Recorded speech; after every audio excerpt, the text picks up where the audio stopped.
Welcome to our session, Our Lives with Water. And today's guest is Benjamin Levin. Benjamin, welcome. And I'm really curious to talk about your connection with ocean, art, and science. And yeah, could you please introduce yourself and how you are actually linked with these three subjects? Thank you for having me. Actually, I've been wanting to be a marine biologist since I was like 6. I never became a marine biologist, but I am involved with the ocean and with research, just from both a scientific and an artistic perspective.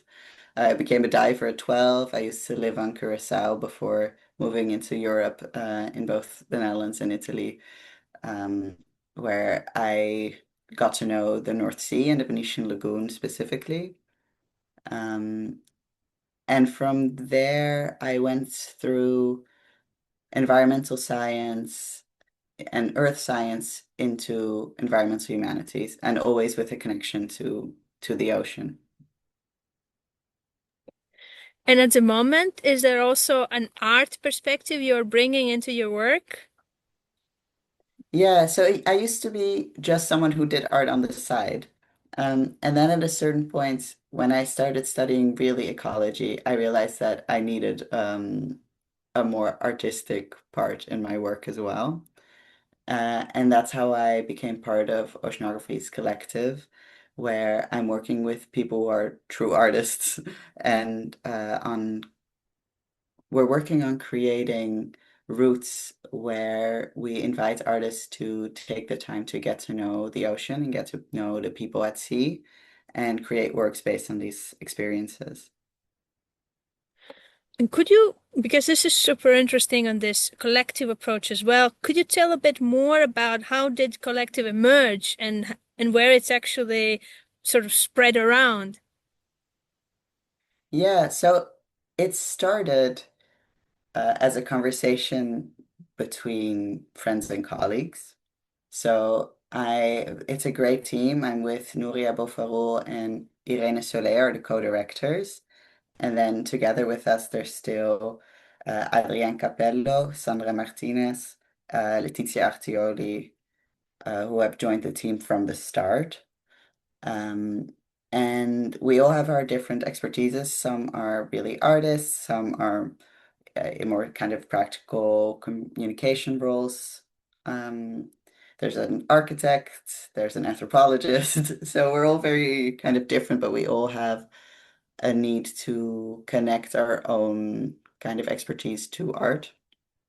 And we were very concerned with the ocean because it's just crisis after crisis, really, sadly. And then most of us also have from childhood a connection with the ocean as well, as I feel like most people on Earth probably do. And it arose from there. I'm curious to even dig a bit more into this how the conversation started more, but maybe because I know that there's a running expedition in link with this collective. Is that true? And what this expedition is about? Yes, so right now en route from Venice to Rotterdam, there's Nuria, as well as two artists, Laura and Fermin, who are going boat by boat. All of the vessels are already en route. So we're taking a cargo ship, we're taking a cruise ship, we're taking ferries that already have their plans for sailing in this region. And we made the route just by linking these up.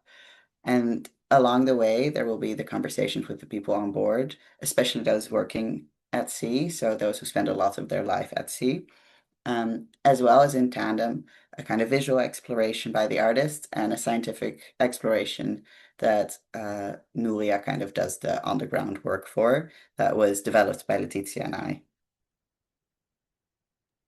I think it's a super creative approach of yeah, not having as a separate route or so, but using what is actually there.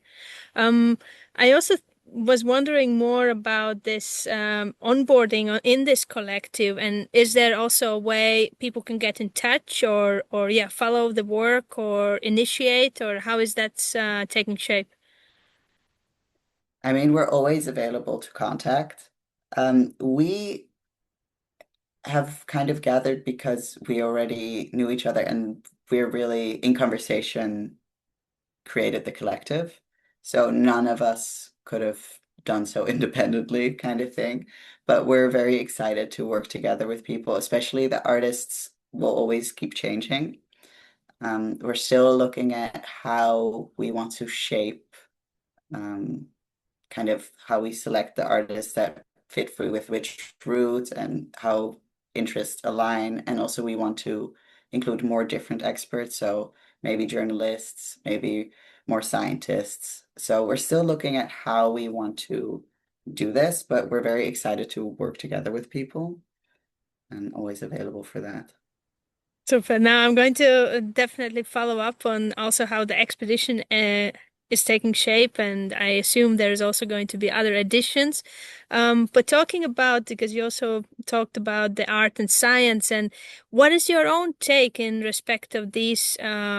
Yeah, how you view them? Are you viewing them separately or are two together? Or yeah, what is your take when we talk about art and science? I think it's in many cases a very artificial separation. I think there's all the different disciplines tend to be human curiosity to the world and uh, a kind of drive to be a part of world building that is not only human, also more than human. And uh, I don't think that art science is about trying to force two very separated disciplines to behave well together. I think instead it's about looking at the questions that you have, the curiosities that you have, the kind of blank gaps that exist, and approaching them, and without beforehand putting yourself into a limitation of which discipline you're using. Yeah, thanks for also spotlighting the notion of curiosity. I think that is the true connector with everything we talk about.